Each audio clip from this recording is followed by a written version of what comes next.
విద్యా వినయ సంపన్నం వీతరాగం వివేకినం వందే వేదాంత తత్వజ్ఞం విధుశేఖర భారతీం. శ్రావణ శుద్ధ పంచమి అనగానే నా మనస్సులో మళ్ళీ ఇంకొకసారి వైశాఖ శుద్ధ పంచమి వచ్చిందా అన్నంత ఆనందం కలుగుతుంది.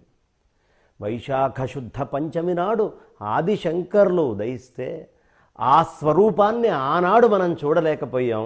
ఇవాళ చూడాలి అనే తపన కలిగితే శ్రావణ శుద్ధ పంచమి నాడు గనక మనం చూస్తే శ్రీ విధుశేఖర భారతీ మహాస్వామి వారి యొక్క ఉద్భవం మనందరినీ ఉద్ధరించడం కోసం జరిగింది. అందుకే విశేషంగా ఈ వర్ధంతి కార్యక్రమాన్ని మనమందరము మన ఇంట్లో పండగగా నిర్వహించుకుంటూ ఉంటాం. ఏమిటయ్యా విధుశేఖర భారతీ మహాస్వామి వారి గొప్పతనము? శంకరాచార్యులు వారు చెప్పారుగా, అస్మత్పీఠే సమారూఢాం పరివ్రాడుక్త లక్షణ అహమే వేత్తి విజ్ఞేయ. ఆ పీఠం మీద ఎవరు కూర్చున్నారో సాక్షాత్తు నేనే కూర్చున్నాను అని భావించండి అని చెప్పారు. అది వారి శాసనం. కాబట్టి ఆ శాసనం ప్రకారం ఇవాళ అక్కడ ఉన్నది నా శంకరులే.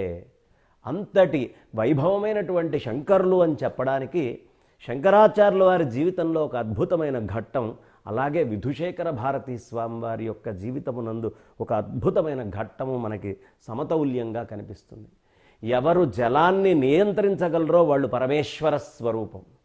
శంకరాచార్యుల వారు నర్మదా నదిని బంధించి మళ్ళీ తిరిగి అలా వదిలిపెడుతూ నమామి దేవి నర్మదే త్వమామి పాద పంకజం అన్నట్టు మధురై వెళ్ళినప్పుడు స్వామివారు అక్కడ ఎప్పుడో అభినవ విద్యాతీర్థ స్వామివారు ఒక అద్భుతమైనటువంటి బావిని తవ్విస్తే దాని ఆరంభము జగద్గురువులు చేశారు. అభినవ విద్యాతీర్థ స్వామివారు కొంతకాలం క్రితం ఆ జలమంతా ఎండిపోయింది. ఓ 10 ఏళ్లుగా అందులో జలం లేవు స్వామి అని జనమందరూ వచ్చి విధుశేఖర భారతీ స్వామివారి దగ్గర ప్రార్థన చేస్తే స్వామివారు వెళ్ళి ఒక కొబ్బరికాయని మంత్రిచ్చి అన్ని అక్షతలతో కలిపి ఆ బావిలో వేస్తే స్వామివారి మధురై విజయయాత్ర పూర్తయ్యే లోపలికి పుష్కలంగా అందులోంచి నీళ్లు ఉద్భవించి ఇలా బయటికి ఊరుతూ బయటికి వచ్చినాయి. ఇది కాదండి శైవాంశ, ఇది కాదా అష్టరూపాల్లో జలమూర్తి స్వరూపమైనటువంటి పరమేశ్వరుడే విధుశేఖర భారతీ స్వామివారు అని మనకి చెప్పడానికి ఉదాహరణ నా జీవితంలో అనేక మధురమైనటువంటి ఘట్టాలు స్వామివారితో ఉన్నాయి.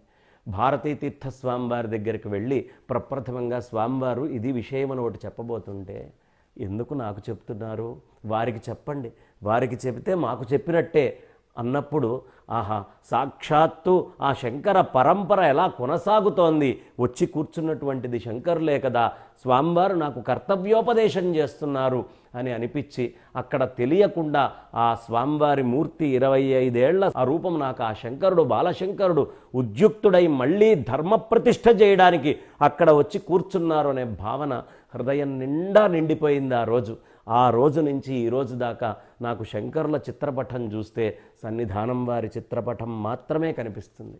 ఒక సందర్భంలో మన హిందూ ధర్మం ఛానల్, మన TV5 ఛానల్లోనే ఒక అద్భుతమైన వాదన జరిగింది. రంజిత్ తోఫిర్ మనకి జరిగినప్పుడు ఈ హిందూ ధర్మాచార్య ప్రతిష్టాన్ తరఫు నుంచి నన్ను కూర్చోబెట్టారు.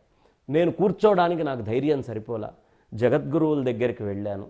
వెళ్తే అక్కడ జగద్గురువులు ఏమిటి ఈ పుస్తకం మీద మీరు వాదన చేస్తున్నారా అని సన్నిధానం వారు ఇది సికతకూపన్యాయము అన్నారు. అంటే ఇసుకలో బావిని తవ్వడం లాంటిది. ఎందుకు, ఇసుకలో తవ్వుతున్న కొద్దీ మళ్ళీ ఇసుక పడుతూనే ఉంటుంది.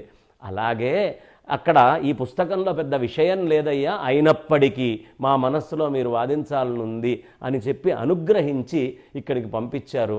వచ్చిన తర్వాత ఆ రంజితోఫిర్ అనేటటువంటి ఆ పాస్టరు ఎంతసేపు ఉన్నా నాకు తోచింది, నాకు అలా అనిపించింది, నా మనసులో అంటే స్వామివారు ఆనాడు దర్శించి చెప్పినటువంటి మాట ఆ వాదన జరిగేటప్పుడు నా కంటికి కట్టినట్టుగా కనిపిస్తూ ఉంది. అంటే మహాత్ములు ఎంత ముందుగా దర్శిస్తారు ప్రతి విషయాన్ని, ఎంత వైరాగ్య సంపన్నులయ్యా స్వామివారు అంటే.